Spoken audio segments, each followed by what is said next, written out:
Hereby call this open portion of the General Purpose and Administration Committee meeting to order. I'd like to ask everyone to please rise for a moment of silence.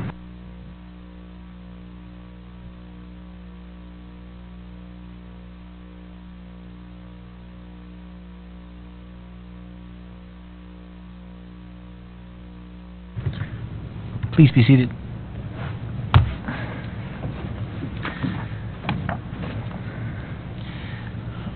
Disclosure of pecuniary interest and nature thereof. I have to declare a pecuniary interest on the item 9.1.1 GP&A minutes because there is a declared pecuniary interest within those minutes. So when the time comes for adoption of them, I'll have to relinquish the chair. Next item that we have are announcements from council and staff. So we'll start off with council. Councilor Guido.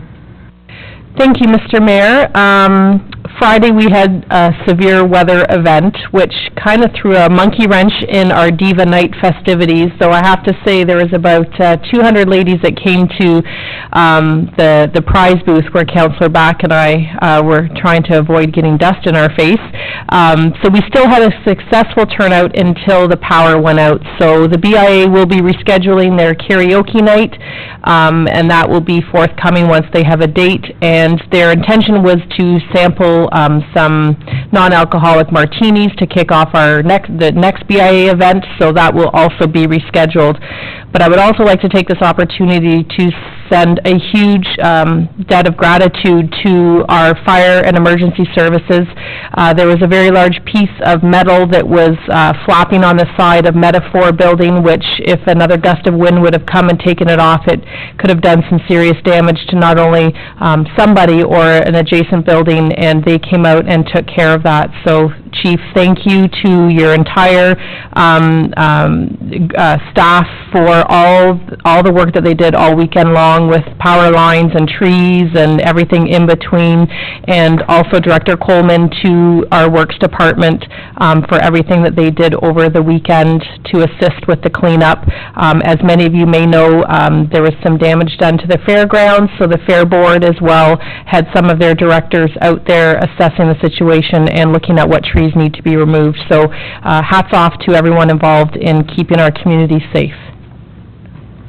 Councillor Kett.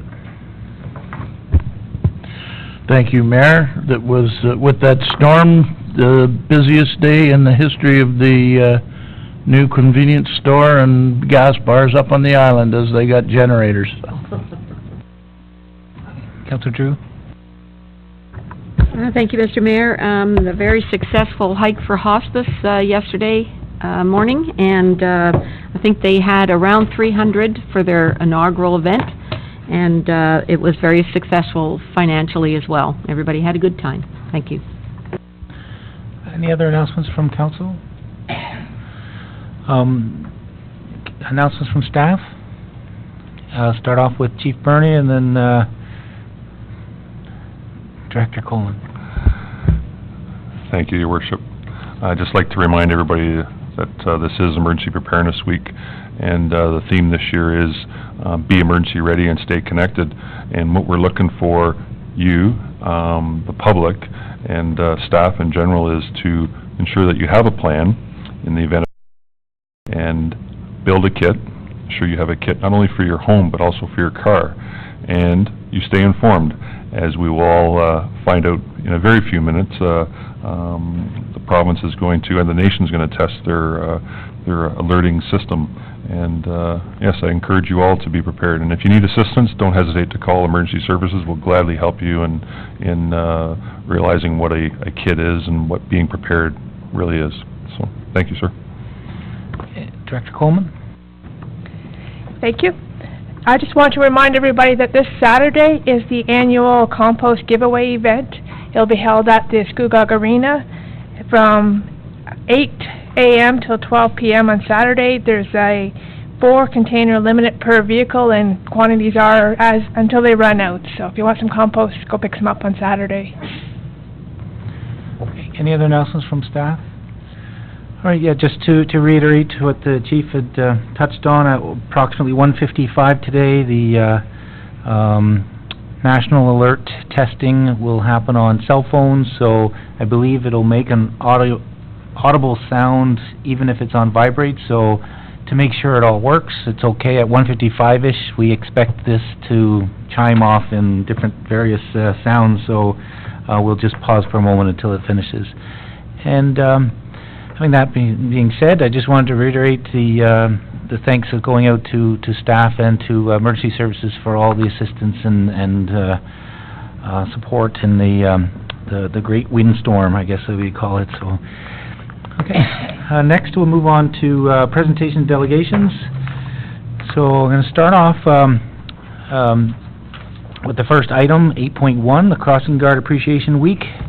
And the Township of Scugog places a high priority on the safety of our children.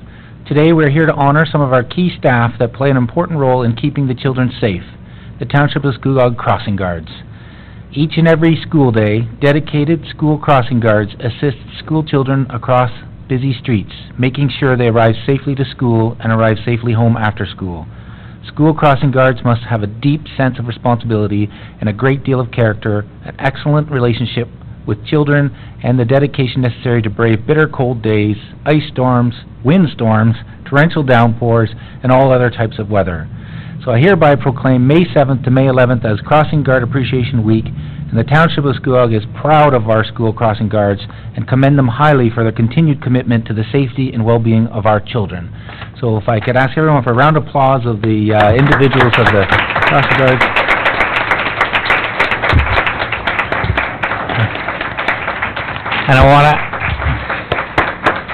And I'm going to ask all those crossing guards to come forward to the to here for a photo opportunity with your buttons. That just want to take note that you've all received buttons. I think it says crossing guards are awesome, so it's for the public. When you see your crossing guards with those buttons, take it as an opportunity to say hello, to say thank you. And after we do the photo here, there's cake and coffee for the crossing guards in the main floor boardroom. So we'll make sure you finish that before it's time for the school kids to be done school. So come on forward. If the crossing guards can come here for a photo, that'd be great. And I'll ask counselors to come down for the photo as well, too. Come on down.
Okay, next up on the agenda, we have the source water official plan amendment and zoning bylaw presentation. So I'd like to call on Rob Bertoli and Jamie Robinson from MHBC Planning. Good afternoon.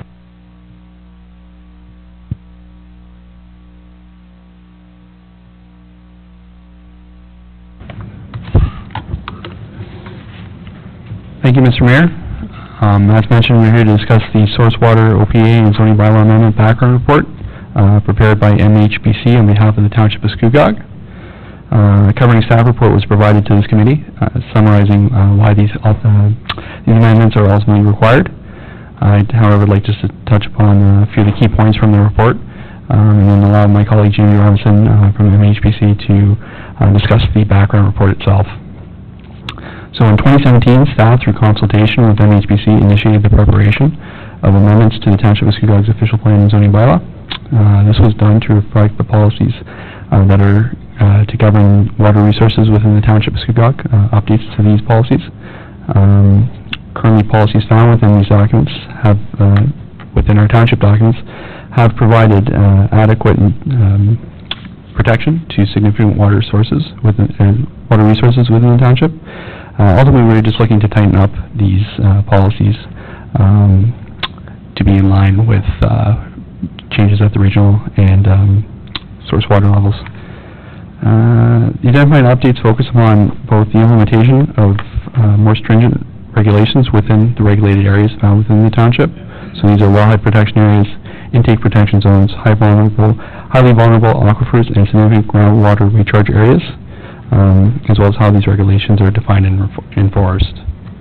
The report itself was circulated to the region of Durham, Kawartha Conservation, Lake Simcoe Region Conservation Authority, and the Toronto Region Conservation Authority on behalf of Central Lakes of Ontario. All of whom reviewed the background report and provided comments that helped shape the draft report itself.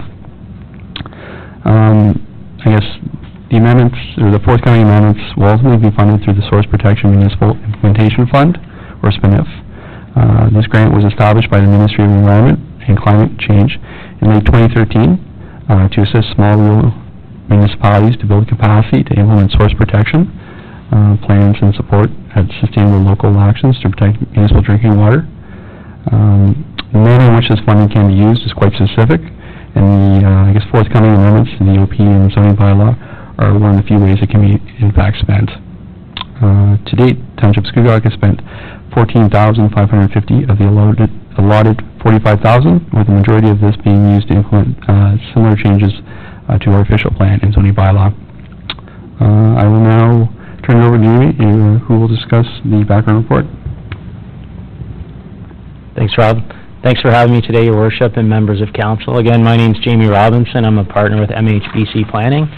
So what I'd like to do with you today is briefly run through the source protection background report that's been prepared and provide you with a bit of a high-level overview about where this project has been and where we're going. So first off, you've got a couple source protection plans that apply to the area, so we'll touch on those. I'll give you a brief overview of the background report and some of the key takeaways from that. We'll touch on briefly the policy and regulation and where we see it going, and then finally just an update on timing about when we can expect the open house meeting, the public meeting, and those sorts of things. So with that, just in terms of an update, in January was when we started the project. In February, we worked towards the preparation of the background study. We're at this May meeting now where we're presenting you with the results. And again, this is a draft background study. Why do we need a draft background study? Whenever policy is prepared or new zoning is implemented, it's appropriate to review what other municipalities are doing and what the background requirements are prior to developing those documents. We have prepared a draft OPA and zoning bylaw amendment, which will be provided to your staff later this week for review, and then we intend to post that on the municipality's website next week so that folks can have a chance to review it in advance of an open house meeting and then the public meeting. which are identified. I think we did discuss just before the meeting that the open house meeting might move to the May 24th from May 23rd, which is identified, and that's a Thursday evening. So our hope is that that public meeting would occur in June. This, and I will elaborate, because we know there's a municipal election coming up, that typically this information and the policies and zoning implementation that occurs is not contentious. We've done this for about 7 or 8 other municipalities, including the county of Simcoe, and there's been no appeals to any of those documents. It's really focused on implementing what the province requires us to implement as a result of the Clean Water Act legislation. So that provides a bit of a segue into this slide, and the official plan update and the zoning bylaw update related to source protection is a requirement under Section 40 and 42 of the Clean Water Act. It comes about as a result of, the Clean Water Act came about as a result of the Walkerton inquiry. And it's efforts made by the province and legislated by the province to protect municipal drinking water supplies. So this legislation doesn't apply to individual wells. It applies specifically to municipal water supplies. So in the township of Scugog, it's your municipal wells. So in terms of what source protection identifies and looks at, there's things called wellhead protection areas, intake protection zones. Those are the locations where the water is gathered from. There's highly vulnerable aquifers, which are aquifers that could be impacted as a result of any sort of contaminant. And then there's significant groundwater recharge areas. Those are the areas that replenish and recharge our aquifers. So what's key is that in the township of Scugog, there are no intake protection zones. All of your water comes from well sources. So you currently do have some information in your official plan related to aquifers and recharge areas and wellhead protection areas, as well as in your zoning bylaw. These predate the Clean Water Act, so there's some modifications that need to be made to that information to tighten it up a little bit and ensure conformity with the legislation. So just an example of what this all means. The yellow areas on the figures are identified as wellhead protection areas, and there's different rings that are associated with that. There's a wellhead protection area A, there's a wellhead protection area B, and they essentially go out from that wellhead. And how we use that in a planning context is if different uses are proposed in those different areas, they may be subject to further review. The hatched area identifies highly vulnerable aquifers. So those are other features that are identified throughout the municipality. Just go to... So how this gets implemented in zoning, what you can see on this figure in some of the red shading is the location of these wellhead protection areas.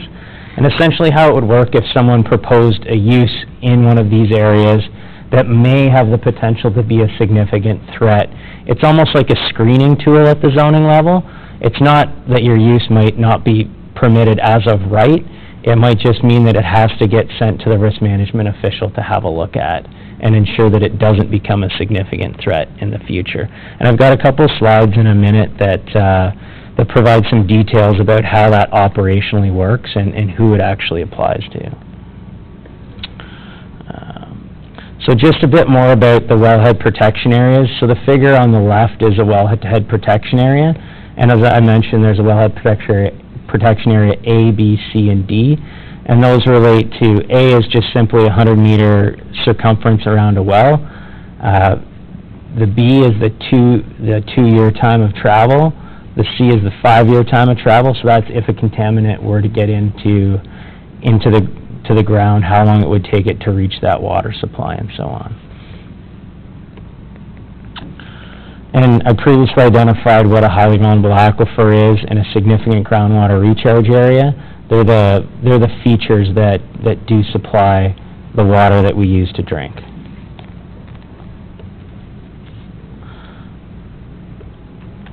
So just in terms of implementation requirements, again, what the Clean Water Act does require us to do under Section 40 is we have to update our official plans. Those updates have to be done by 2020, and that also identifies that we have to update our zoning bylaws to deal with this information as well.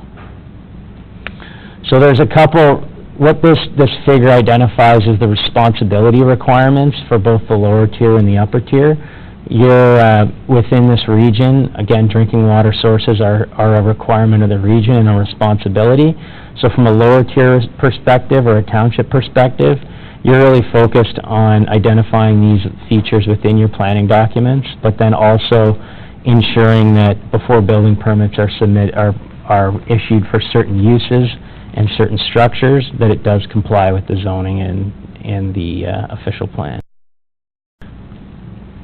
So in terms of, one other thing I'd like to mention is that source protection really applies, I'll use the number 95% of it relates to non-residential uses, so commercial uses, industrial uses. It has very limited application from a residential perspective, so existing homeowners or new residential development, there's a very small applicability to that. And it really relates to issues related to site plan approval, and most items can be dealt with through site plan approval. So within your municipality, there's a few different source protection areas. It's the South Georgian Bay, the Trent Source Protection Area, and the Credit Valley. For the most part, the majority of the municipality is located within the Trent Source Protection Area. So what the background report did is it looked at all of the various requirements, and it specifically, you'll find there's a number of tables in the background report. We tried, there's a lot of information in there, so we tried to make it as user-friendly as possible by identifying what significant threats are and where they're located. So specifically what it does is there's 21 significant threats, and these are legislated by the Clean Water Act. And within the Township of Scugog, not all 21 threats exist. For the most part, threats are really focused around sewage systems, so individual on-site or septic systems on residential properties.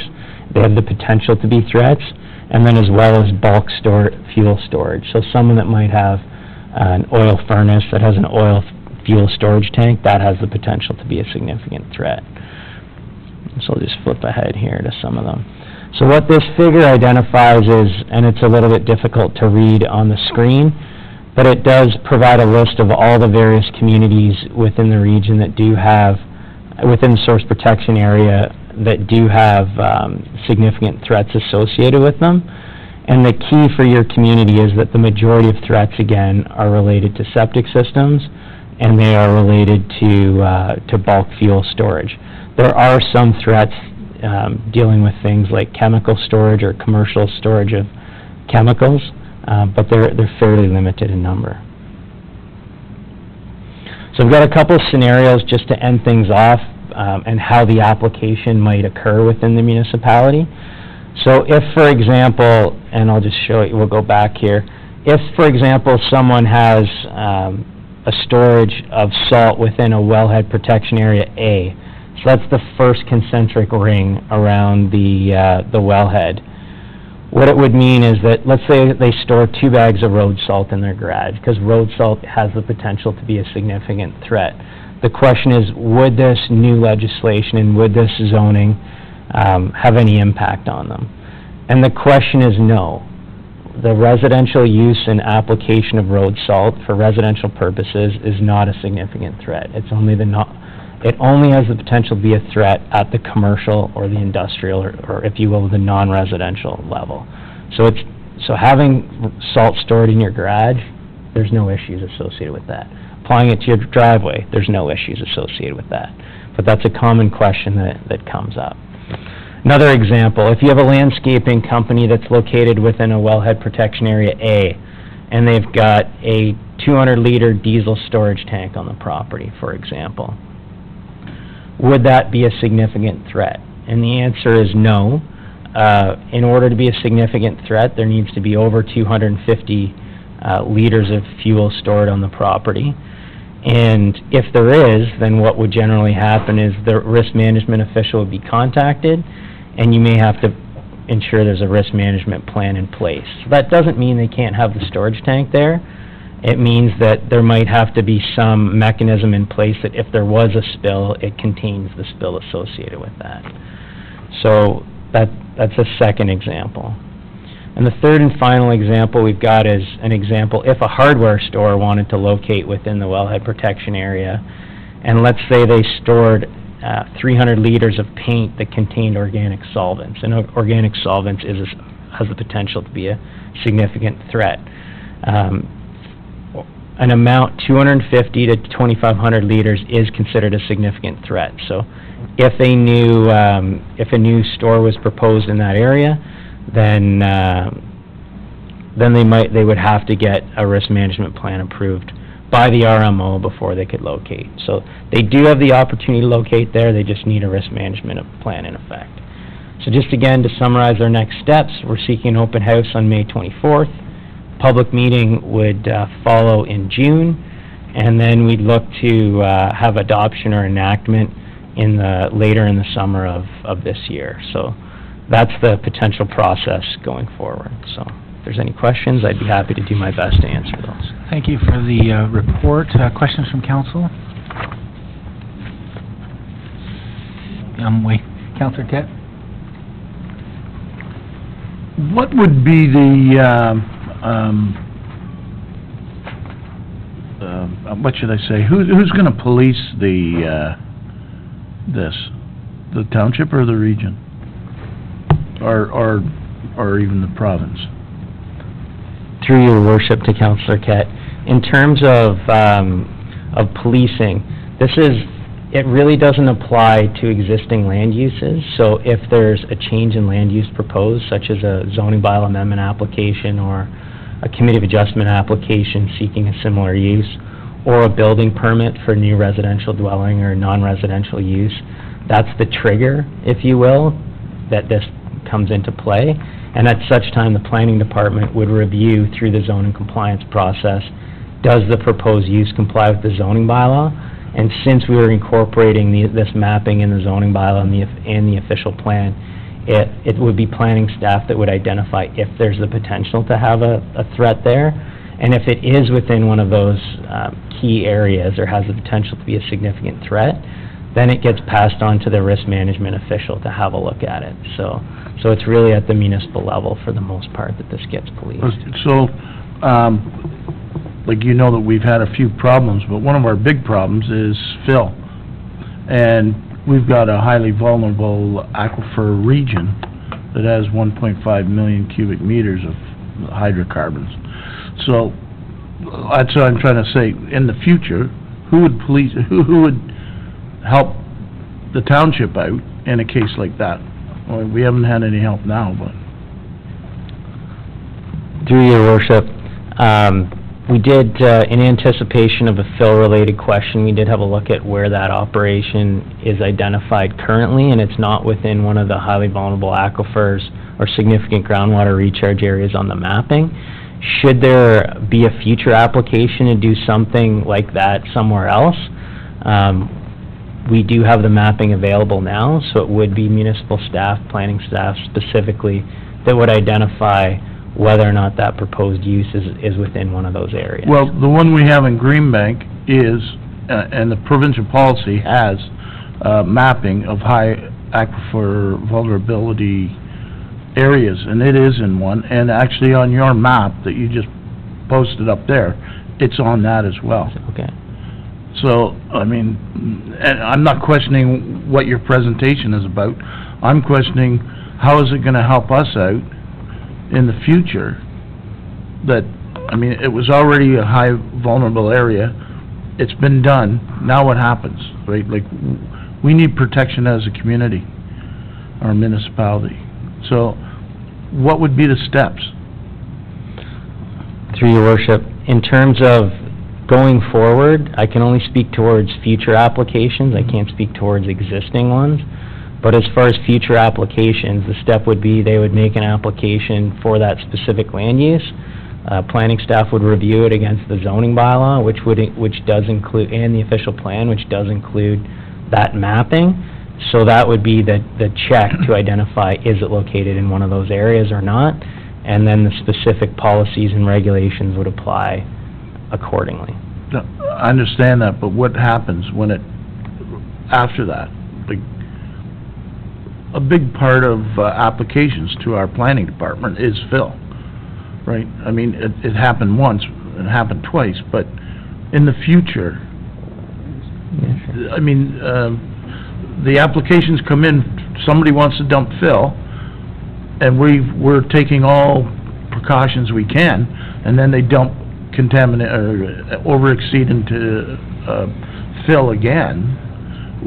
What happens then? Like, or are we in another lawsuit?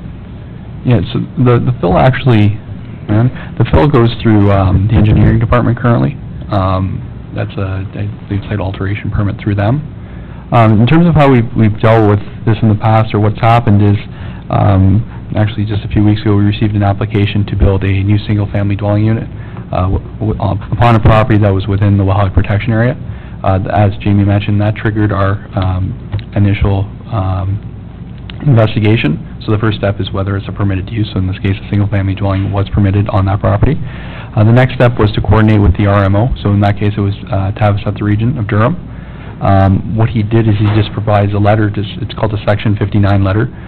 So in this case, it was allowed, and he provided a letter saying as much. That goes into the building permit, and at that point, from a township's perspective, our checks and balances are filled. I can understand, and maybe we have to look into the fill aspect of things, but I'm not sure for...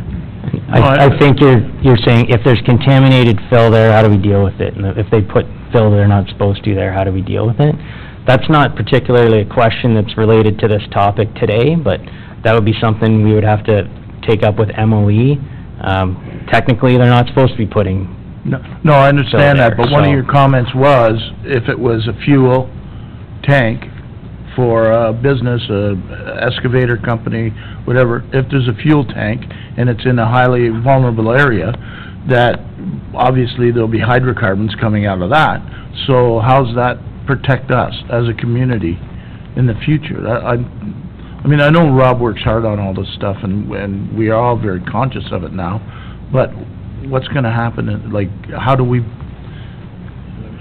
protect I don't ourselves? think I can explain it any Yeah, okay. differently, other than that if an application for something new comes in, we evaluate it based on this information, and if it is a risk, it gets passed along to the risk management official. We don't, this legislation, this information, if there's existing threats that are out there now, those have already been dealt with by the risk management official. This planning exercise is really to deal with future and new threats. I think that's the key. Mr. CAO? Thank you, Mr. Mayor. I just wanted to make sure there wasn't a misunderstanding with respect to the Green Bank area. I saw a diagram that you had up. My understanding is, if you could put it up for a moment.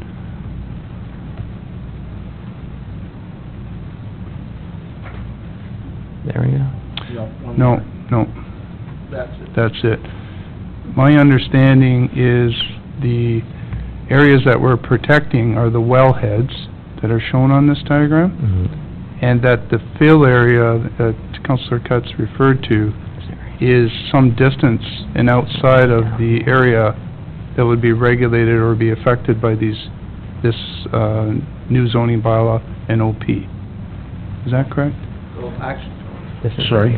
Actually, the area that I'm pointing to is Regional Highway 47 and Highway 12 on the south part, and it's on the top is a high aquifer, and right on the very bottom, which is partway through that whole lot, and that goes down into the Kawartha Conservation Area, and it all has, okay, so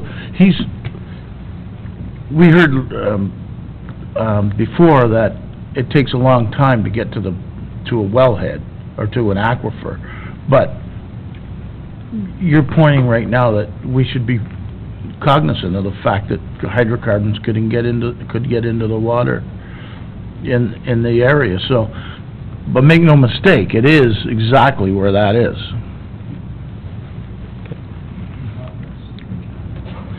I guess what I'm trying to say, just to clarify, is that that current location is not risking these wells, which is what this policy and regulation is about, protecting the wellheads. That's correct. Municipal wellheads. Counselor Drew, you're up next. Just, well, I was going to point that out as well, but also, just so that everybody is aware, there are risk management officials at the region that are looking after this for us. Any other questions from Counselor Somerville? Thank you, Mr. Mayor. I just have a slight concern, especially with the Green Bank area. And I don't know whether this even exists, but when I saw the distance in 25 years and from, 5 years and 3 years, is there any, or is there going to be a policy as far as farmers are concerned with spreading manure on their land, animal waste? I know around the area in Green Bank, and that just in particular on the farm where that wellhead is, and that is farmland, and it does get used with fertilizers, manures, all different kinds of pesticides. I'm just wondering if there will be a policy with soil that's close to the wellheads.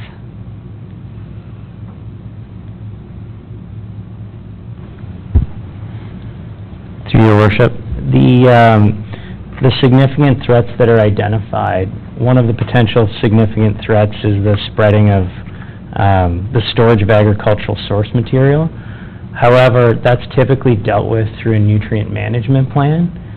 The application of it to land isn't something that's specifically dealt with through this. It's the storage of it that both the application and the storage have the potential to be significant threats. But there's certain parameters that need to be met, and typically it's within a wellhead protection area A or a B where it has the potential to be a significant threat. As you get to those outer rings, I'll call them, if you will, it has less of a potential to be a threat. But the planning instruments, your zoning bylaw and official plan, really aren't the location to deal with those items. They're dealt with through what we refer to as other instruments. So a nutrient management plan, for example, for the storage and the use of it, which is done through the Ministry of Agriculture. So the land use planning component is just one component of how the Clean Water Act gets implemented. Okay. All right, well, that's good to know. At least that is safe water. Just one other, just a note. I think I read in there about this road salt did not affect the wells. It did affect the wells at the Utica and Green Bank, because Green Bank actually that was the reason why they put a wellhead in at Green Bank, because all of the wells were contaminated from the road salt. And also the Utica, the hall at Utica was contaminated as well from the road salt. So just an FYI for you, it did occur in this municipality. Good. Any other questions from council? Just looking through the reports, I don't know if I missed it, but what about the communal wells, or the wells where there's associations that deal with it? Does this touch on any of that, or highlight it, or address it, or is it just municipal? The legislation strictly relates to municipal drinking water supplies. It doesn't deal with individual or communal type systems. Okay. All right. See no further questions. I have moved by Councillor Somerville, second by Councillor Watton, that the delegation and the report, the amendment background be received. Any questions on that? Seeing none, all those in favor? Carried. Thanks very much for the report. Next up, we have the consent agenda item. Move the consent agenda by Councillor Drew. I need a seconder for the consent agenda, Councillor Watton. The polls I have so far are 9.1.1, which is one that I have a conflict on, but also Councillor Ketz pulled it. 9.2.4, which is committee adjustment update. 9.2.5, operating budget surplus. 9.2.10, reserve and reserve funds 2017. Any other polls? All right, seeing none. On the remainder of the items, all those in favor? Carried. I'm going to relinquish the chair now.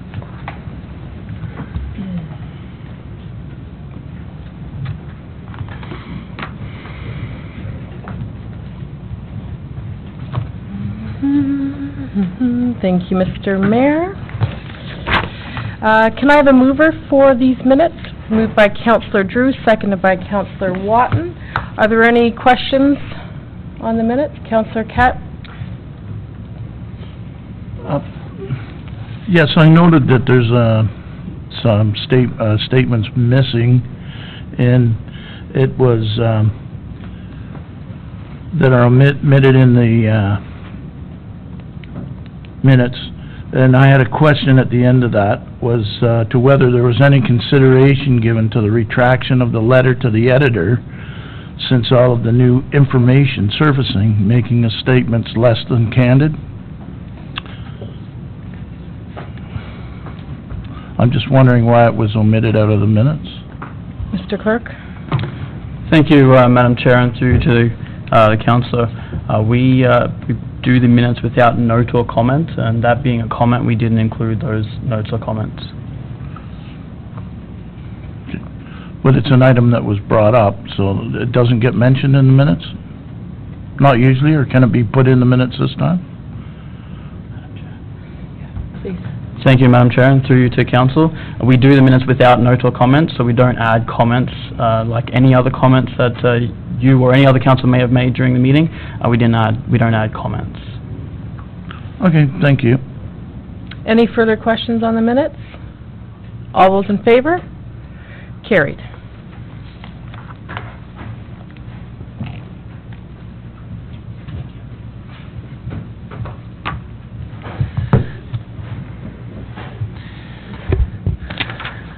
Next item that was pulled was 9.2.4, Committee of Adjustment, pulled by Councillor Kett. First, we want to, it's moved by Councillor Somerville, second by Councillor Guido. Councillor Kett? Thank you, Mayor. I'm struggling for my notes here for Mr. Vitoli. I'm number one, I just got in my mail, and I don't check it a lot, a application for a minor variance for one of my constituents. Is it not policy that you send any of these variances out to councillors, the ward councillor anyways? As per the Planning Act, everyone within 60 meters of the property is circulated. I don't think we Would there be, I guess I'm asking for information, or would there be any problem with having the ward councillors notified of these? Well, just, I mean, no, I understand, I got it in my mailbox, but I didn't check my mail, and Okay. there was no checks, so I didn't go. Councillor Kett, I was just about to say that. I get it in my, every variance one, their Committee of Adjustments are put in everybody's mailbox, Yeah. so. I didn't notice it until late, but I'm just, okay, that's fine, I just thought with our electronic era, we could do that. The other thing is, I have a question about, So just to be clear, before you move on, you did receive notice on that in paper format, but you're asking for it to be electronic, Yeah. if it could be done, an extra Yeah. step so that you... Yes. Okay, I think that staff I'm not are taking it blaming out. anybody, I'm just Just sort of... asking for Yeah, extra asking communication, them. it's Yeah. being noted, thanks. Okay, now my next one, oh, here it is. It's on Costa Rizvetsky, and I'm just wondering what the problem is with that. It's, I believe that's Pickles and Olives, isn't it? Yeah, and why their patio wouldn't be part of this parklet program that's going on. I think he's been trying for a patio for 2 or 3 years. Mr. Heritage? Through you, Mr. Mayor, to the councillor, their application was approved, and they will be establishing their patio this season. And were they charged? Charged with what? No, there was supposed to, some places have been paying for parking to take up parking spots. Were they paid for the parking? Or did they pay for the parking? Sorry. Through you, Mr. Mayor, the councilor, yes, they did. Okay, so that's, I guess my question is, why wouldn't they go into the new parklet program that... Through you, Mr. Mayor, the councilor, their proposal was for a permanent patio, and they received the appropriate approvals for the patio, and they were removing a couple of parking spaces, so they compensated the township for that. So it'll be up all year? That's correct. Okay, good, that's fine, thank you. Any other questions from council on that? All right, seeing none, it's already moved. All those in favor? Carried. Next item pulled was 9.2.5, the operating budget surplus. Moved by Councilor Guido, seconded by Councilor Drew, pulled first by Councilor Back. Thank you. Through the mayor, this question is for our treasurer. So is this $681,628.55, is that in addition to the $800,000 in savings from the core service review, or is that part of that $800,000? Through you, Mr. Mayor. So this is recording of the variance for 2017. So when we established the 2018 budget, that's where between the 2 years we found some of the savings. This could be part of that, not the entire amount, but part of it, yes. Will we be getting a final tally of that? Because, you know, we were told $800,000 in core service efficiencies, and then this is almost $700,000. I'd like to see, is it over $1 million that have been found in savings, or is this part of the $800,000? Through you, Mr. Mayor, this would be part of the $800,000, and the $800,000 is budget over budget. Mm-hmm. So over the last 2 years, we've made changes to our budget and built up the budget from the base. So we have found those savings where we have eliminated the transfer from the reserves to offset the tax levy. What you have in front of you are budget to actual variances, and on under the discussion section, it shows where those big ticket items were, where the variances were.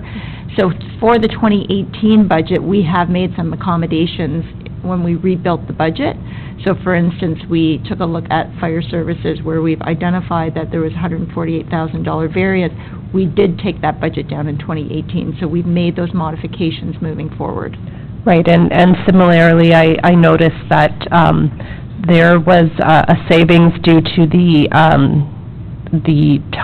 dismissal times of schools, almost so much that it could actually, within that budget, fit another crossing guard.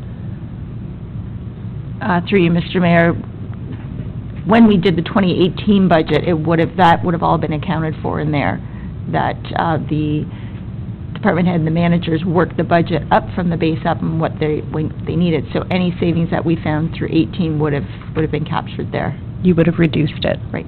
Thank you. Next was Councilor Guido. Thank you, Mr. Mayor. My question is for likely Mr. Belfry. It's regarding the user fees, or perhaps Director Coleman could address it, but likely Mr. Belfry would probably be able to. So on 2.9, or page 113 of our report, it's reporting a surplus of almost $119,000 attributed to the user fees. Is this a statistic that we're going to expect to see every year, that there is an additional surplus based on our user fees?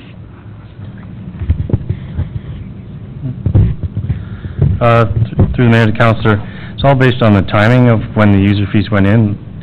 When we increased the user fees last year, you wouldn't have seen that until the contracts of this year, which would have taken you halfway through, and you'll see another halfway in the next budget, because the user fees only come in, like they had signed their contracts back the June before, so when the fees changed through the budget process, you would get the bump in the following year. So it'll eventually flatten out. Okay, thank you. And the user groups, specifically in this instance, the minor hockey, they are aware of the user fees that are applied, correct? Yes. Okay, thank you. Councillor Somerville? Sorry, my mistake. That should have been 9.2.8. I needed to pull. Can we go back to that one? It's already been passed because it wasn't pulled. Is it just a question on it? Just a question. Okay, when we get to that, I'll Perfect, thank deal you. with the question there. Any other councillor questions on this particular item? Councillor Kett? Through the mayor, is there any chance in the future that we could have this brought forward before our budget is approved? I know you explained to me about the audit and the with the accountants, but this is substantial. If we had this, instead of having a 2% increase, if we took it off our tax base, would be a 4% decrease. So. Through you, Mr. Mayor, what we try to do, we could not bring this forward before the budget is done. The budget is prepared in the fall, starts in the fall, and actually comes forward just after the new year. We're still working on year-end through January, getting invoices in, so we really don't know where we're going to end up at the end of the day. And we have to wait for our auditors to come in to actually audit. What I can tell you, though, is based on our budget management, that there were places that were identified through the 2018 budget. So, for instance, the minutes of settlement, where we had a big variance for 2017, we did adjust that for 2018. So these things have been brought forward into the 2018 budget. They have been reflected in, and that's how we were able to eliminate the transfer from the reserves, some of our savings there. Thank you. Any other councillors, questions? Okay, seeing none, already moved and seconded. All those in favor? Carried. Next item is 9.2.10. Moved by Councillor Somerville, seconded by Councillor Drew, that the report be received. Councillor Back was the first person to pull it. Thank you, through the mayor, again to our treasurer. So on page 158, section 2.4, Public Works and Park Emergency Reserve, where it says, when this reserve was established, staff recommended that up to a maximum of $50,000 per annum be transferred from departmental operating savings to build this reserve, and that savings be accumulated. Based on review of the reserves to be forthcoming in 2018, no transfer is identified for this reserve for 2017, but did we not just approve a $680,000 surplus? And when you look in parks and when you look in public works, there was a surplus in operating, so how come we're not putting $50,000 in to this? To you, Mr. Mayor. Looking at the details of the various line items, I didn't feel that there was any significant savings there. I've identified the major areas in my report, in the budget surplus report, where those savings came from, and the net amount of the expenditures and revenue was only about $20,000. So I guess my next question is, seeing that we all endured a pretty significant windstorm, and with climate change, windstorms will be more the norm than not, of $680,000 in surplus, should we not be putting $50,000 into that into this Public Works and Parks Emergency Reserve of that, instead of putting it just into Municipal Project Reserve? Can $50,000 not be put of $680,000? I think that would be a responsible thing to do, that this really does need to be looked at, because, you know, what happens if one of these big trees crashed onto this building, and we don't have, you know, you have almost $700,000 in surplus here. Surely, you know, $50,000 can be put into that. Through you, Mr. Mayor. I'm working on a new reserve fund strategy, so I'm not sure whether this emergency reserve will be sustainable and move forward. But I can tell you, if there are issues or emergencies that are required funding, then it would come out of the Municipal Projects Reserve, if required. But through our budget management, we would endure it through the operating budget and try and manage it within the budget. So may I ask what the current balance is in this Public Works and Parks Emergency Reserve? If I can get to the report. It should be in the schedule, the attachment. Which one is it?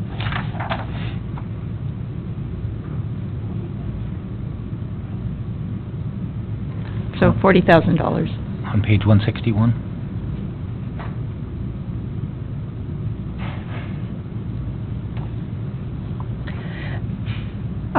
I still think that this should be something that is earmarked. So I think it's been noted that reserve and reserve fund strategies coming forward, so that's where everything would be looked at in greater detail with recommendations, because we are hoping to have that before this term of council's done, is the strategy to cover off all those things and to give a better guidance system for reserves and how much is the appropriate amount. So I think that has been noted to look into it, so. Any other questions, Councillor Back? Councillor Drew? Thank you, Mr. Mayor. On page 159, under municipal under, where the heck is it?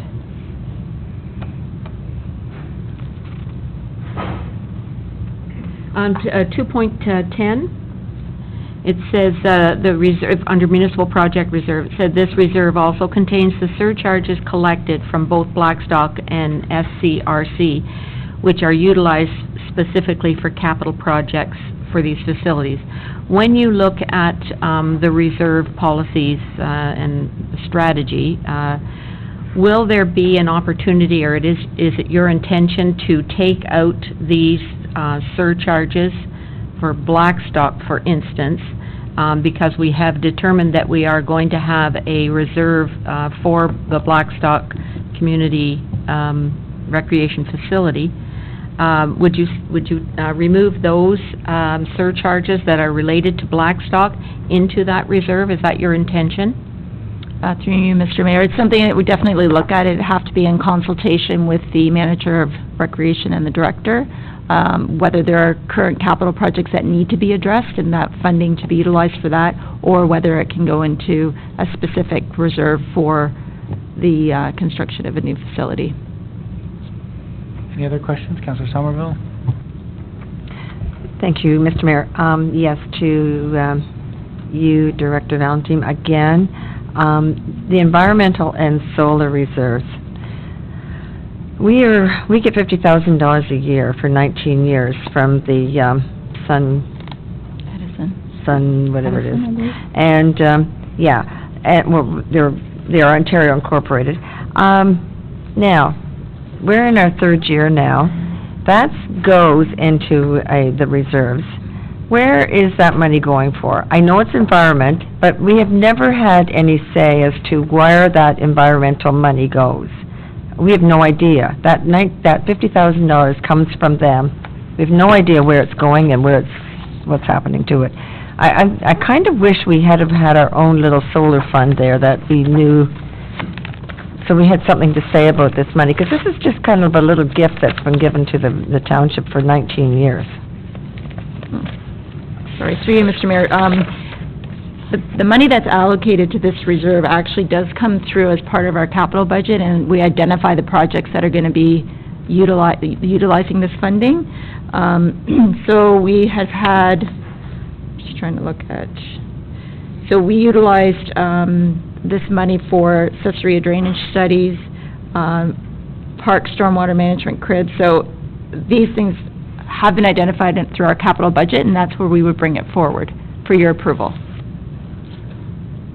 I just have some issues with that. I know that's environmental, but I would kind of like to see the community getting some bonus from that money, like trees and environmental things, like even the parks. To me, that's where that money should have gone to, not off to drainage studies and that sort of stuff. I think that this money was given to us from Sun Life, or Sun Edison? whatever it is, Edison. And I think that money, to me, really should have gone, or should be going, towards something that the public can see, the public knows that that money came through. Green Bank got 50,000 or 100,000, and they did something with their money, and they see materials with it. We're not seeing anything with this money. And this is, like I said, a gift. I'd like to see that money utilized in a different way. So, Councillor Somerville, you're saying something more tangible that can be outward-facing to the community. That's right, so the community knows that that was a gift, not it's absorbed by the township. Through you, Mr. Mayor, we can definitely look at that for our next capital budget coming forward. I would like to see that, if you don't mind, and even have a reserve specifically for that money as it comes in. It is in its own reserve. Oh, yes, it The is, sorry, I did environmental see that. reserve, yes. Yeah, I'm sorry, that was a question, and then I found it. Thank you, sorry. But I would like to see that, and make note to the public that the money from Sun Edison did go to whatever it went to. Thank you. And I just wanted to add that we do see that coming through in the budget process, but that time, just, you know how there's the reach out from the departments on items with that one, that would be a perfect opportunity just to restate, you know, your suggestions for that. So when they're preparing the budget, then that would be another method to communicate that desire. But ultimately, still the council decides on it, right? So I think that would be a good process. Thank you. Councillor Watton? Thank you, Mr. Mayor. If I recall correctly, part of the funds for the invasive species that FIAC requested also came from this environmental fund. Are you talking about something different or from that? Because, I mean, that's certainly environmental, and I'm just trying to figure out what you're really asking for. No, that would be perfect. That would be environmental, and that should be noted, that the money went to something environmental. Cleaning up the creek, anything like that. So Councillor Somerville, are you asking for an enhanced communication on where those funds are going to? Is that part of your suggestion? Because, yeah, I do recall more than one item has come across in the budget. Well, that would help, I think. We have $50,000, and I know it doesn't take long to use up $50,000, but $10,000 did go to our environmental fund. We have $40,000 left in that fund. I'm sure there's other places that we could be using it. And so, yes, I would like to see it itemized, sorry. Yes, I would. Councillor Watton, were you still asking questions? Councillor Drew? Thank you. In the 2018 budget, further to this, and thank you, Mr. Mayor, was the Lake Scugog Enhancement project funded for that by this? Okay, thank you. So that's another environmental one. There was $10,000 that was allocated to Healthy Lake Scugog from that reserve. Councillor Cat? I'm wondering if Councillor Somerville would be happy if we had, say, a sign at the creek saying that that's where it came from, or any of the items. Maybe I'd suggest this conversation continue with the staff and Okay. Because we can go around in circles here, so maybe suggestions can start and then a communication continue offline. Any other questions on the reserve fund study? 9.2 from 10? Seeing none, it's already moved. All those in favor? Carried. Next item is item 11, notice of motion. Moved by Councillor Back, seconded by Councillor Somerville, reconsideration of a matter. This does require a 2/3 majority vote, that in accordance with Section 1030 of the procedural bylaw, a motion to reconsider a matter be permitted regarding the resolution. Councillor Back?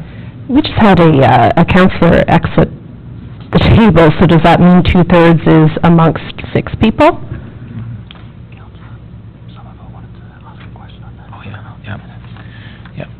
I was just reminded by the clerk that I was supposed to, I said I'd go to 9.2.8 to ask the question Councillor Somerville wanted to. Thank you, Mr. Mayor. My question was answered Okay. in 10, thank you. So in regards to your question, it's two-thirds majority. I'll let the clerk answer it.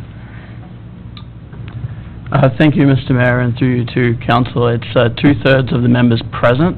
I would suggest that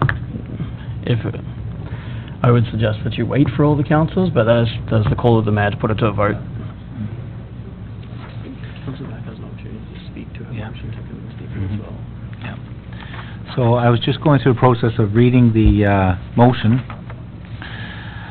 So, that in accordance with section 10.30 of the procedural bylaw, a motion to reconsider a matter be permitted regarding the resolution CR 2018-72 as it pertains to letters by Ray Smith and Sharon Dodgson Smith passed on March 26, 2018 as follows. The minutes of the Waterfront Phase 2 Advisory Committee held February 27, 2018 be endorsed, save and accept the recommendation in regards to the letter by Ray Smith and Sharon Dodgson Smith and the recommendation to establish a working group to be amended to read, make advice on changes to the terms of reference and not make changes. So, Councillor Back, did you want to comment on the motion before we put it to vote?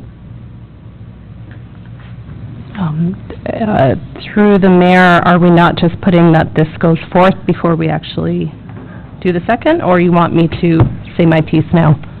Well, this is for you to make your point about why we should be reconsidering this matter. All right. So through the mayor, and bear with me. So I would like council's approval to send out the letters to the responsible provincial and federal ministers whose mandate includes heritage and historical buildings and sites. These letters are intended to introduce the old mill, to solicit support in principle prior to formally applying for it to be placed on the Canadian Register of Historic Places. These letters have the approval of both the Heritage and the Port Perry Waterfront Revitalization Phase 2 committees. Typically, it takes up to 2 years for this application process to the CRHP. During that 2-year time, it is hoped that the township will have a plan in place for the waterfront, including the old mill. Having shovel-ready plans aligned with heritage status would be beneficial. This would open more doors to additional cost-sharing, grant funding, as well as crowdsourcing fundraising. Holding off from applying for a CRHP until the township has a plan in place will only result in either delaying the plan of action.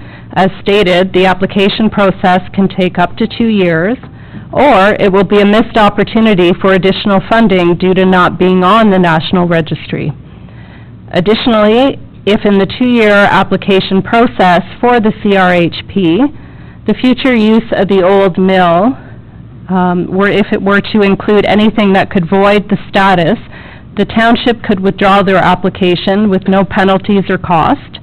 If we already had the designation, it would simply be removed from the registry if we were to do something drastic with regards to renovation of the mill. There are no penalties, as I stated, for doing so. During the application process, only the core structure should be included. Any of the annexes can be added to the designation at a later date if they are to be retained at all. If we include the whole structure as it is now and decide to remove an annex, example, the storefronts on the west side in a future plan, this could invalidate the heritage status, so I stress it would be only for the core original structure of the old mill. And I will reiterate, the revised letters have removed any mention of funding.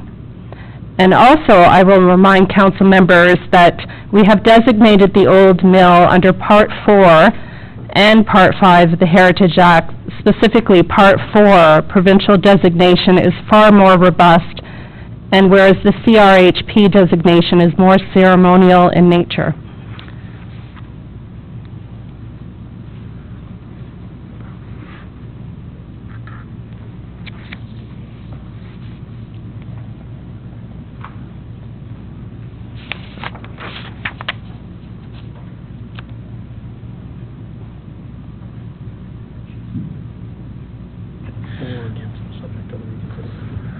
And may I ask for a recorded vote, Mr. Mayor? Sure. This is just we're on the topic. I was just getting clarification on the reconsideration. There is an opportunity for councillors to ask questions, but basically for the for or against. Any councillors wanted to comment or ask Councillor Drew? There has been conflicting information about our ability to make changes inside or outside of the mill once it's designated, and I wonder if those questions have been resolved.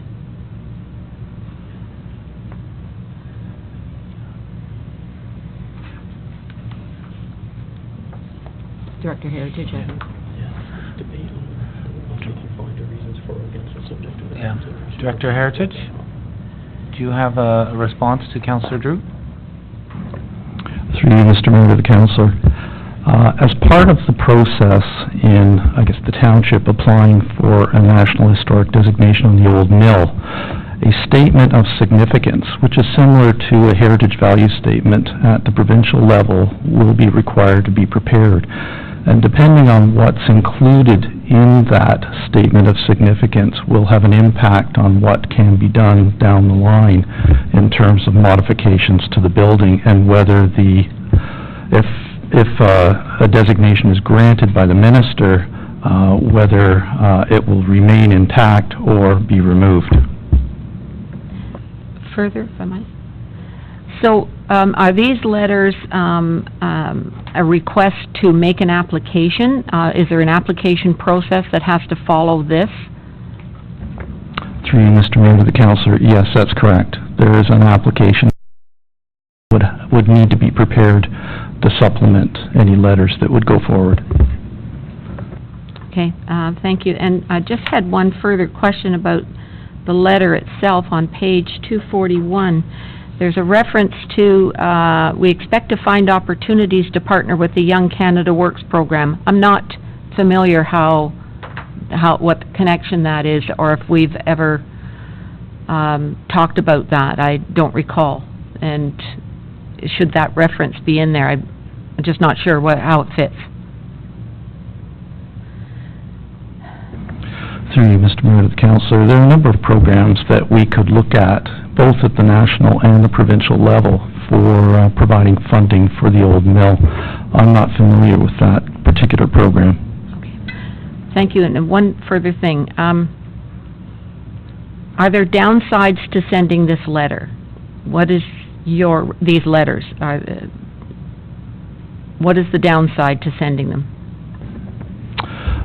Through you, Mr. Mayor, to the councillor.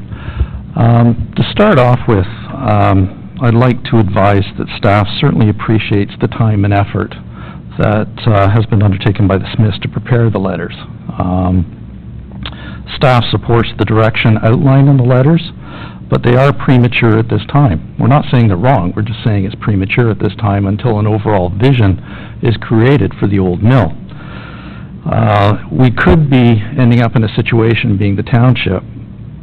It would be extremely unfortunate if the Historic Sites and Monuments Board of Canada recommended the approval of a National Historic Designation for the old mill to the minister, and the designation was subsequently approved, and then the township decided to proceed with certain uses or uses that required modifications to the building that were not in keeping with the designation. If this is proved to be the case, the designation could be withdrawn by the federal government, and they have the authority to withdraw it, possibly resulting in negative feedback from various groups in the township. In addition, it may prove to be difficult to apply for funding without knowing the types of uses and the required modifications to the building. Staff therefore recommend that the township continue with its process to establish a vision and determine the appropriate uses for the site and the required modifications to the building to accommodate the uses before proceeding with a designation request. If I might, one further question. Should this council decide to send the letters, despite the staff recommendations, is there anything in these letters that would need to be edited, changed in any way, that if we decided to move ahead, that could make it more agreeable to your position? like, for instance, partnering with the Young Canada Works, does that cause you a problem, or is there anything else in these letters that, if council chose to move ahead with it, that you would like removed or altered, or? Through you, Mr. Mayor, to the councillor, staff is fundamentally opposed to the timing on submitting these letters and putting the request forward. We could take another look at the letters to see if there are any minor modifications required, but from a fundamental point of view, we're indicating that it's premature at this time until we have a vision for that mill. Further, and when can we expect to see that? I know that the Waterfront Committee has made some recommendations, and they're working on others. And then we are going to be hiring a consultant, as I understand it, and what would the timing be on that? And when would the appropriate time to send these letters? Through you, Mr. Mayor, the councillor, I could foresee something coming forward from the committee, perhaps after a consultant's retained and providing input early in the mandate of the next council.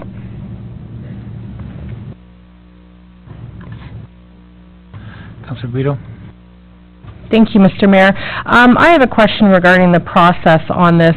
So by submitting these letters, and I apologize, I'm not sure who I'm exactly directing this question at yet, but by submitting these letters, does it just kick off the process and then the application will be sent back to the township to fill out, or did you indicate that an application package needs to be filled out in conjunction with submitting these letters?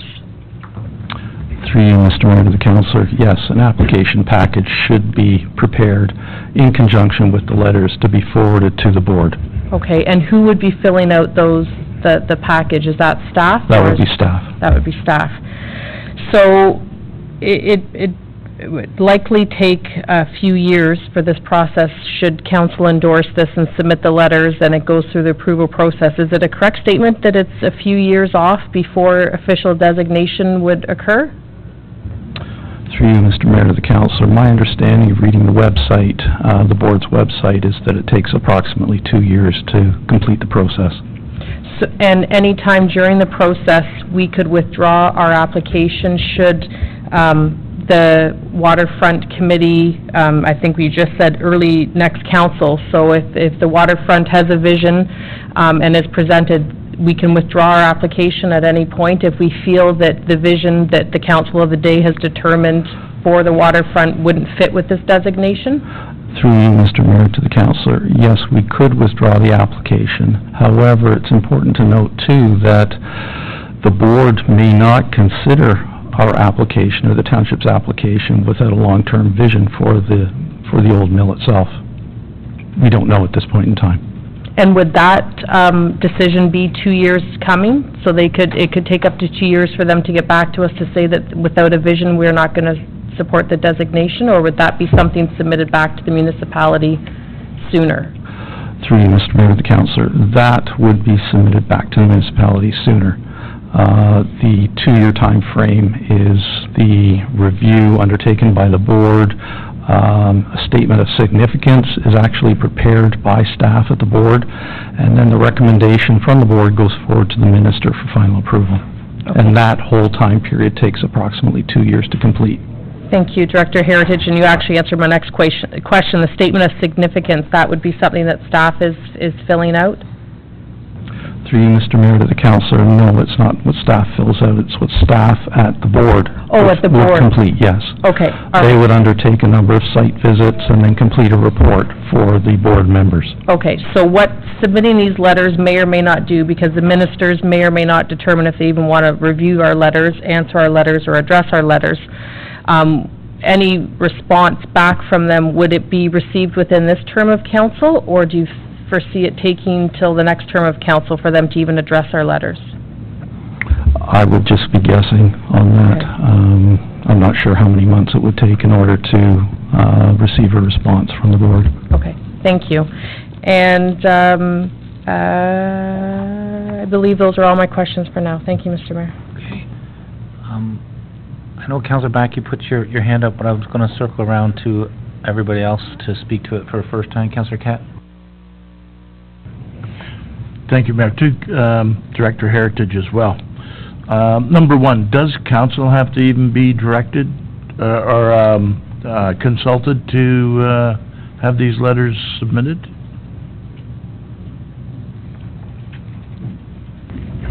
Through Mr. Mayor to the Councillor, these letters were part of the advisory committee's package, and those minutes came forward to council for adoption.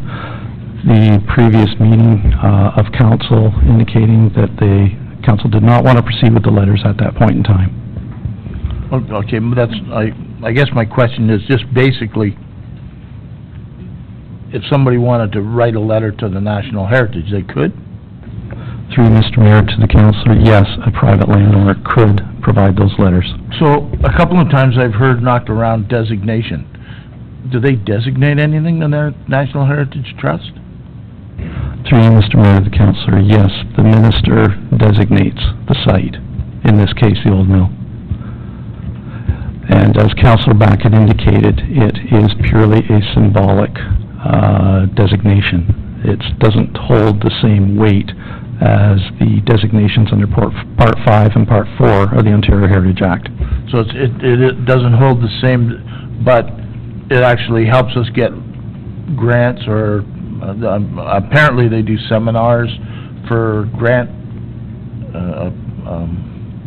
submission and things like that. Is that right? Like, you know what I mean? Like, I'm just have a problem here because Councillor Back's saying that it takes 2 years to get it done, and to not have it installed position, it seems to me that even if it's submitted now, it could take 2 years to do. Through you, Mr. Mayor, the Councillor, it takes 2 years to proceed through the entire process and have the minister make a decision at that time.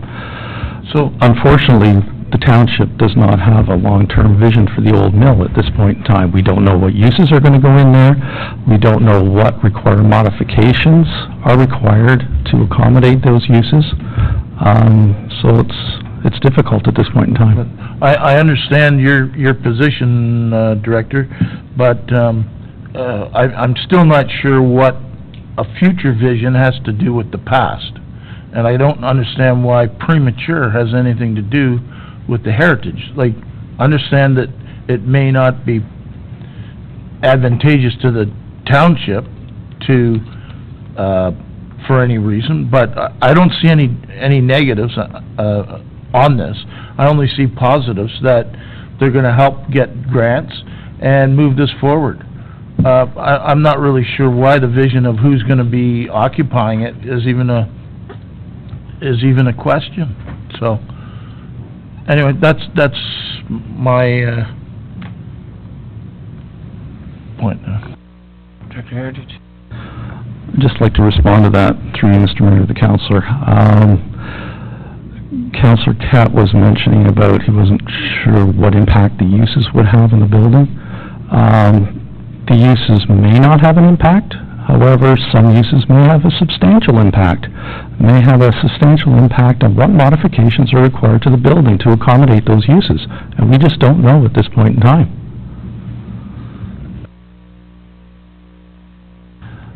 Any other, Councillor Watton? Thank you, Mr. Mayor. Well, we all know that we, as a council, determined to save the mill. So I guess my question is, what do we have to lose if we submit these letters? If it's purely a symbolic designation, and it can be withdrawn at any time, and it takes 2 years, I'm not clear on what we have to lose if these letters are submitted.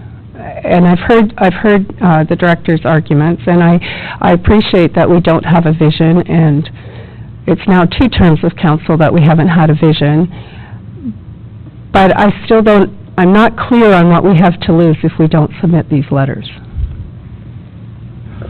Through you, Mr. Mayor, the Councillor, the downside on this, if we submit the letters, prepare a package, submit that to the board does a review, and they don't need a vision, They can recommend to the minister to proceed with a designation. The minister designates the building.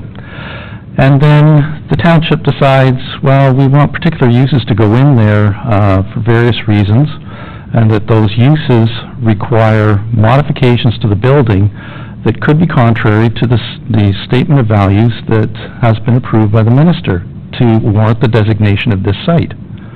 And at the end of the day, we could end up losing the designation.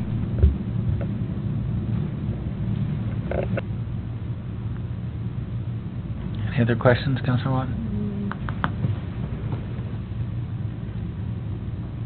No, I'll have to think how I'm going to ask it. Thanks. Councilor Back, Councilor Guido after you.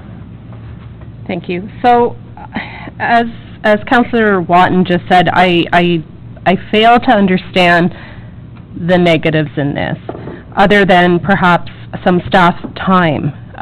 You know, we could possibly lose a designation, but currently we don't have a designation. So it's almost like, you know, you don't have money. Case in point, the Durham region for the tourist position. We didn't have it. We asked, we got it. But we did. If they said no, it wouldn't have been a bad thing because we didn't have it. So I don't understand that. You know, to be proactive and get your ducks in a row, so to speak, and have this 2-year application starting, I'm sure that the board would take knowledge of the fact that we do have a waterfront steering committee that's actively looking for what the vision of this old mill and this package will be. So that's a positive. We're not like our heads are in the sand and we don't have a vision at all. We're in the midst of forming a vision. So I think that should be respected. We're getting our ducks in a row. We get our ducks in a row. We have a plan. We're shovel ready. This designation can open doors for more money. We're not flush with money in this town. So if we can open doors to national grants, to fundraising, crowd raising, and attention to this old mill from not only people in our own community, but nationwide and international, that's a good thing. You don't want to be catching up. You don't want to have that we get our plan in and then we say, oh, well, we should have, or why don't we do this now, and we delay it 2 years and you lose a user for the mill because we don't have our ducks in a row. Part 4, designation that we now just put on that mill, the provincial heritage, is very handcuffing us to what we can do with that mill. The Heritage Committee is very vocal as to what they would recommend to council to what could be done to that mill. So if there's some vision that's going to completely alter that mill, there's no way that's going to happen because we've got Part 4 designation. This is symbolic. This is to open doors for grants. So, and again, I have to remind you, Town Hall 1873, National Heritage status, we have it, and it got renovated. And in fact, I think it changed the use of the building. So with that Part 4 in there, we're already saying we're not going to alter it drastically. We're not going to be ripping off a portion of the original core building. So I can't negatives in this. It's just a letter, it's a process, it's a designation that opens doors to money that we do not have. Councilor Guido? Thank you, Mr. Mayor. My question was specific to what Councilor Back just said. That was about Town Hall 1873 and with their addition that they were able to put on, if there was a lot of difficulties that the township would have had or the Town Hall board would have had to put that addition on. And I'm not sure if anyone here is able to actually speak to that. Any staff comment on that? Councilor Drew? Only that was a long time ago. The rules could have changed. That's all I've got to say. Is if I might, do you think we could be ready to send these letters in 6 months' time, when perhaps we have some sort of a vision for the town hall or for the old mill? Through you, Mr. Mayor, the councillor, if we had a vision for the old mill in 6 months' time, yes, we could send the letters in 6 months' time. Thank you. Councilor Somerville. Thank you, Mr. Mayor. I'm quite concerned about the vision there because we have an election coming up. Perhaps this whole council will change, and things will be in a different kind of a way. That's why I would really feel secure if we had these letters going in to designate that old mill as part of our heritage. Otherwise, we have no idea what is coming down the pipe.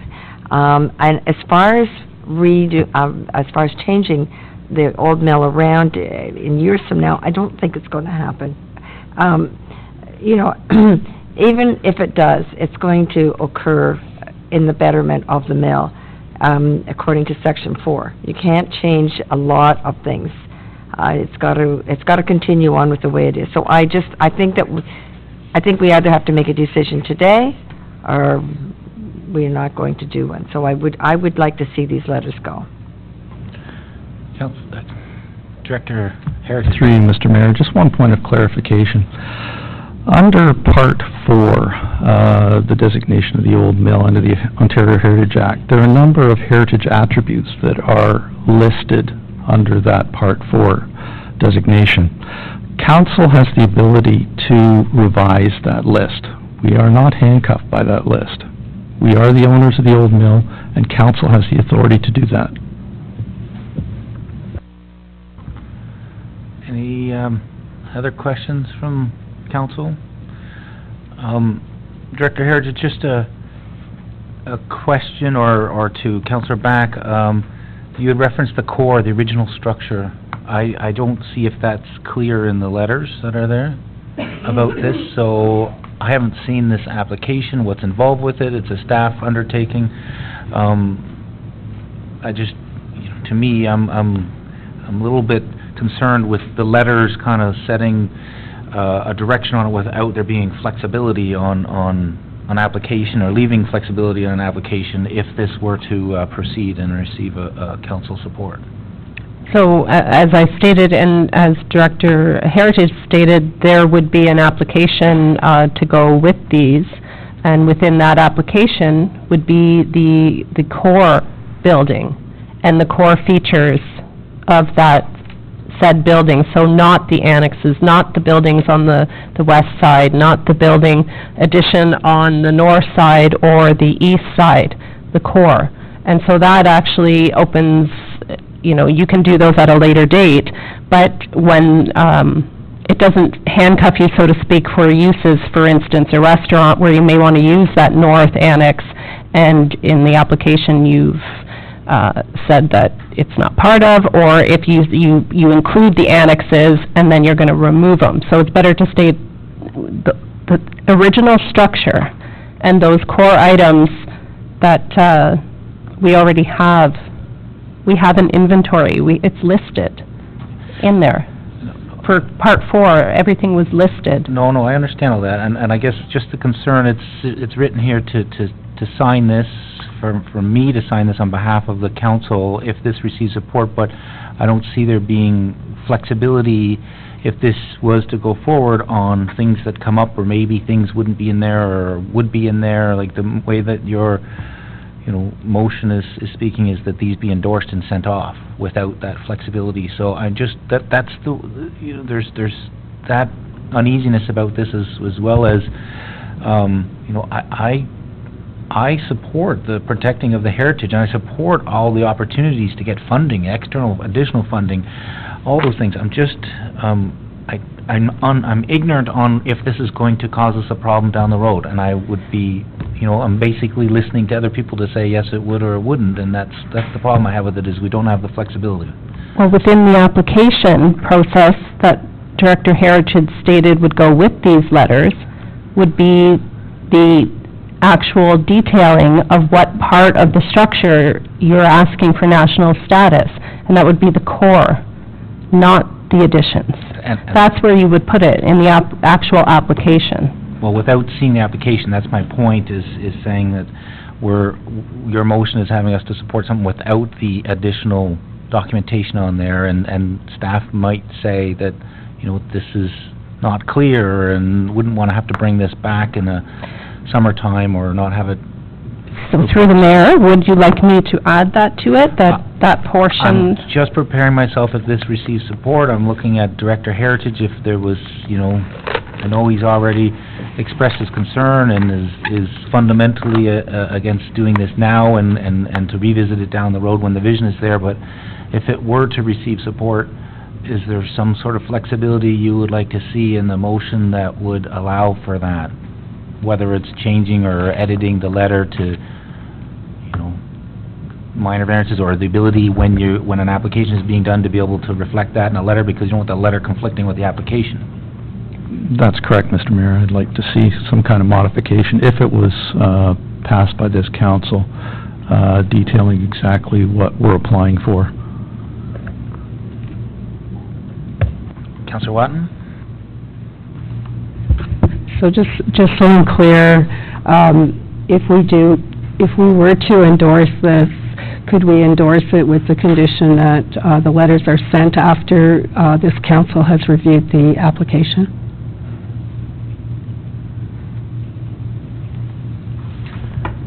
I'm just asking. Director Heritage, have you looked at the application in detail? Mr. Mayor, no, I haven't looked at the application in detail, or the application. There are a lot of supplementary documents that we can add to the application in terms of pictures and that kind of thing that the board will be looking for. They just indicated on the website that there is an application to be filed. Councillor Catt? Thanks, Mayor.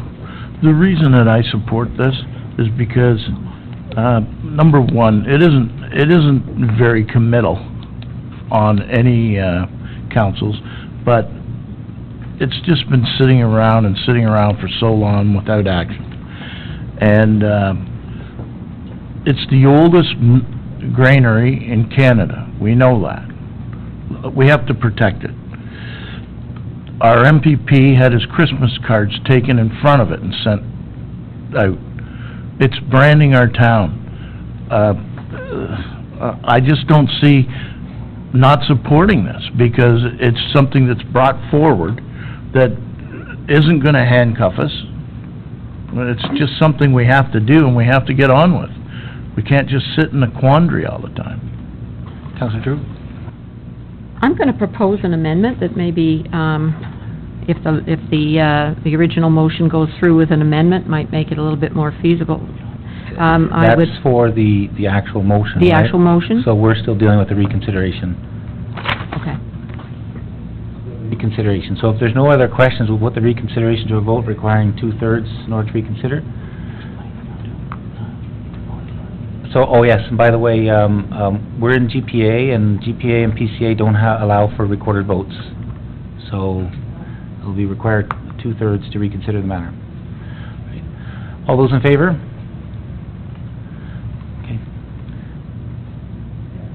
Sorry, could you show your hands again? All those in favor? Carried.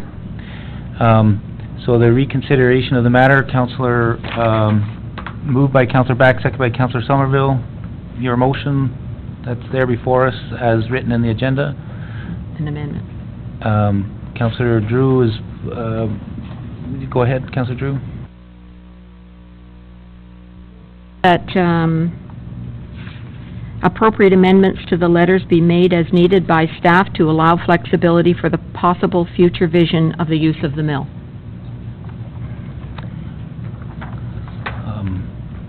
Councillor Back? Do you accept that as a friendly amendment, or is it going to be formalized? You can formalize it. Okay, I need a seconder for that amendment. Second by Councillor Watton. Can we have it read again, please?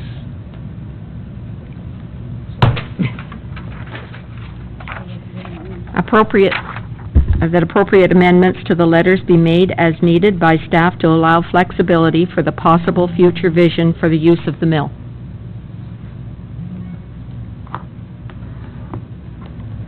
Okay, questions from Councillor? Councillor Watton. Did you have it all? Councillor Watton? Can you give me an example of what you mean, Councillor Drew? as indicated throughout the discussion on the reconsideration, I felt that, staff felt that their hands were tied because there was no vision for the mill. And so, if there is some wording in there that perhaps ties the hands more than what anybody is comfortable with, that those revisions could be made. And hopefully the Smiths will be, a part of this whole process.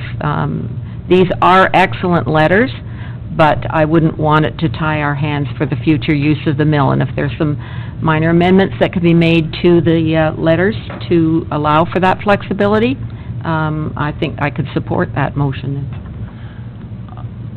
I just want to clarify, you have in there the vision, so... The possible future vision. Possible future vision, so is it your intention that this would get held off until the vision, or I just wanted clarification on this, because the amendment being passed may be contingent on the delay of the letters, or if that's then giving the opportunity to delay it a year until new council's in here.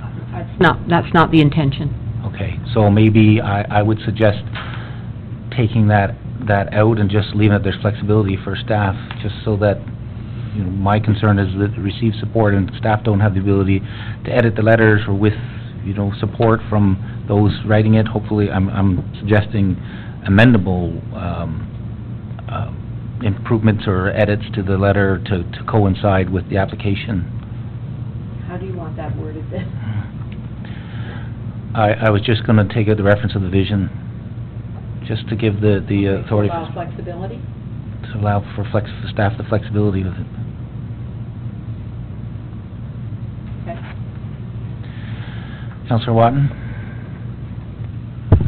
If I might, through you, Mr. Mayor, I'd like to ask staff if they saw anything in the letter that they would edit.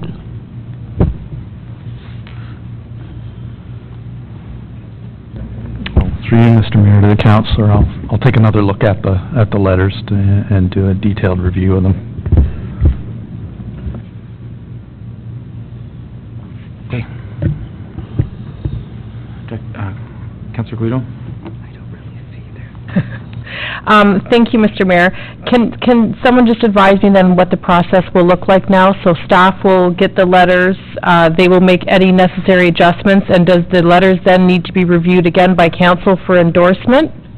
Or does staff then work with the Heritage Committee and the Waterfront Advisory Committee? I'm assuming that's, or how is this going to work if it's going back and forth? Dr. Heritage, are you want to comment on that? Through you, Mr. Mayor, to the councillor, I would suggest that a draft letter as well as the package, the application package, be put together and then be forwarded to the two committees for their input prior to forwarding it off to the federal government. So then it won't need to come back to council for final approval? I think the only thing that would come back to council would be the minutes of the committees. Okay. Councillor Watt? Just looking at the sincerely yours, I am querying if we have the right to change any of the content of the letter. I'm questioning if we have the right to change any of the content of the letter as a council, because it's not written by us. No, but it was being signed by me. That was the point that I wanted to make sure. It's not necessarily not to be amendable with the authors of the letter, but just to make sure that this... Well, then that better be included in the endorsement portion.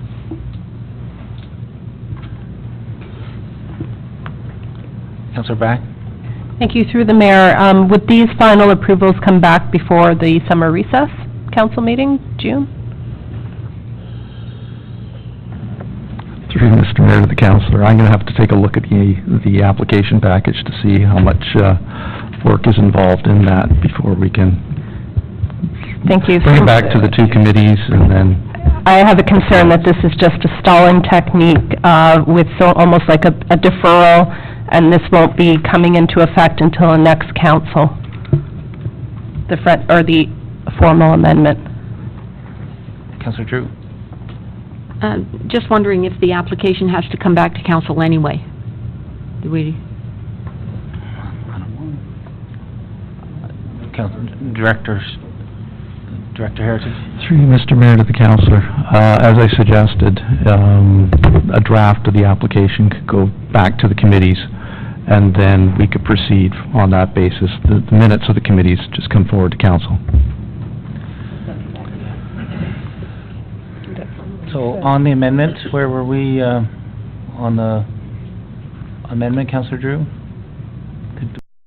Can you just read out where it's at? And I was looking at Councillor Watton to see if that amendment was...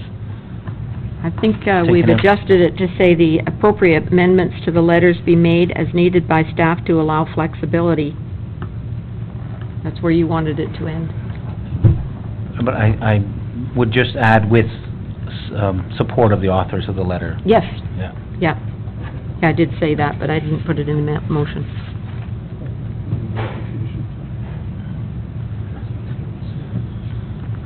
And then Director Heritage was, what were you referencing about the application? Mr. CEO, what were you saying was missing out of that? I think I heard Mr. Heritage indicate that if the letters could be amended to provide some flexibility and include the application package, so we'd have a better understanding of what was actually being requested, and that go through staff back to the committees and ultimately would be seen here through the minutes of those committees with council. Is that correct? Okay, council, looking at, on the amendment? So is that included, Councillor Drew, what Mr. CO had just reiterated from there? I'm just looking to see if this is included, because... Okay, so what would be added would be that it goes to the committees with the application, and then final approval by council. Did I understand that correctly? Through the minutes, yeah. Through the minutes. Yeah. Yeah. Okay, questions on the amendment? Seeing no questions on the amendment, all those in favor? Okay, didn't carry. On the main motion. Not surprised. Councillor Back, is there anything that,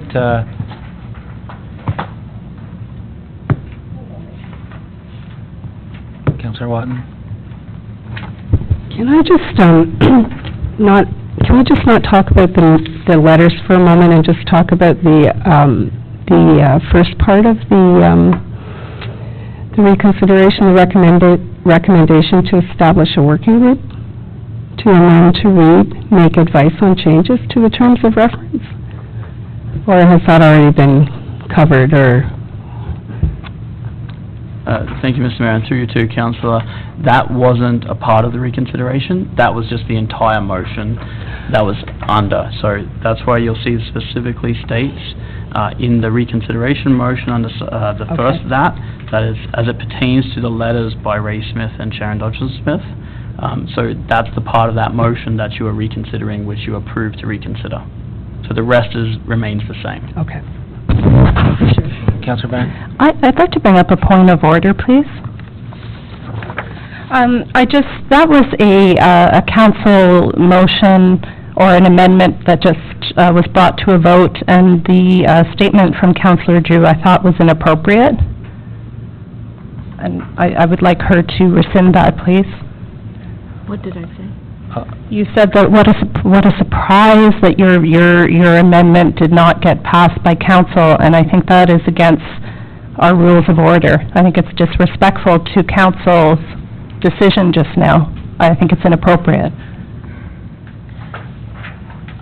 That's not how I took it as a surprise for that one. Councillor Drew, did you want to... I have no comment. No comment on it. So, through the mayor, respectfully, are we allowed to do commentary on the outcome of votes? If it doesn't come in our favor, are we allowed to have commentary? I'm not surprised you didn't vote, or I'm surprised that you supported me. I think that's inappropriate in a council chamber. Councillor Back, I did not take that as a derogatory comment. If you have taken that as one, then I request that you look at the audio and refer back to this at our next meeting, because I really do think that was inappropriate. If Councillor Back is offended, I apologize. apology was just given by Councillor Drew. Okay? We'll just move on from this. I don't really want to, we're dealing with a sensitive issue, so I'd like to keep the focus on the issue because your motion is on the floor. So, Councillor Back, did you want to say anything about the motion that's on the floor?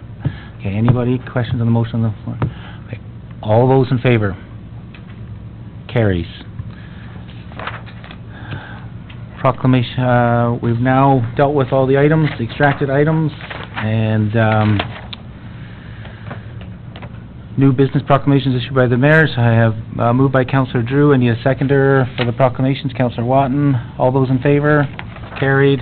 Motion to adjourn, moved by Councillor Watton, seconded by Councillor Somerville. All those in favor? Carried.